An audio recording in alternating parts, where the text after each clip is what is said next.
Hello, I'm Ruaridh Fraser, and I'm in Mr. Ize's first period class. Now today, we're going to be learning about empirical formula. Now, Mr. Ize gave us two questions to solve for you guys. Now the first one we're solving today is, what is the empirical formula for a compound which contains 0.1134 grams of iron, and also 0.00769 grams of sulfur, and 0.115 grams of oxygen? Now that we know the question, the first thing we need to do is write down the given. For the given of each one, we have the numbers that they've given us in the problem. Now, solving each equation, we're going to be using dimensional analysis. Okay, so I like to do it in 3 steps.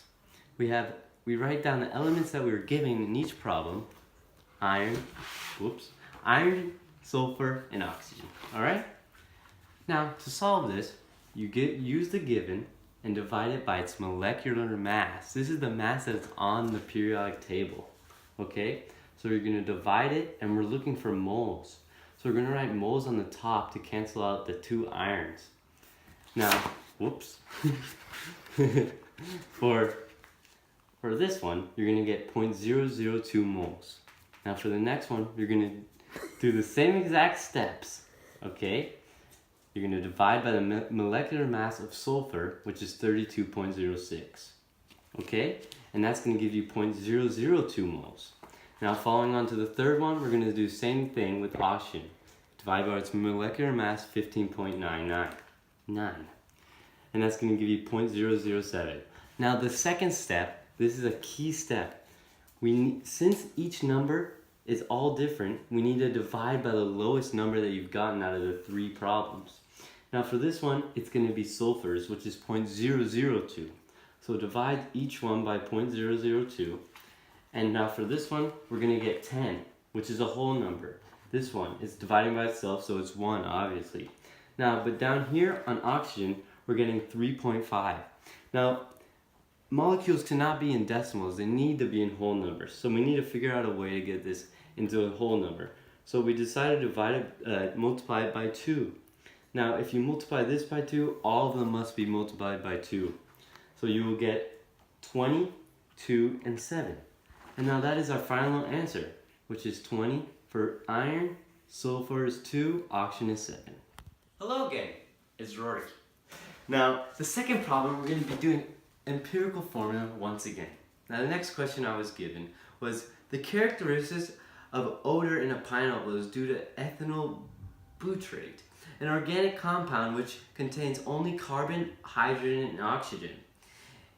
If a sample of ethynyl butyrate is known to contain 0.62069 grams of carbon, 0.103448 grams of hydrogen, and 0.275862 grams of oxygen, what is the empirical formula for ethynyl butyrate? Now, this is similar to the last problem I've discussed with you guys. We're going to be doing the same exact steps, 3 steps for each one. Now, as usual, we use the given for each one. Now the given are right here. For carbon, it is this number, and we're going to divide by its molecular mass on the periodic table. Now these two are going to cancel out by cross multiplying, or we're going to use the mole. Do the same on each one, 0.008 for hydrogen, and 15.99 again on oxygen. Now we're getting decimals for all of these. But we still need to divide by the lowest number out of all 3 of these, which is 0.02 from oxygen. So this is obviously going to be 1, and this is going to turn out to be 5. Now this one turns into 2.5. Remember, guys, it has to be a whole number. We cannot have decimals for molecules in the compound. So to get a whole number out of 2.5, what are we going to multiply by? It's going to be 2. But we can't just leave this one at 2, we have to multiply all of them by 2. Now this is going to equal 5 times 2, that's 10. 1 times 2, that is 2.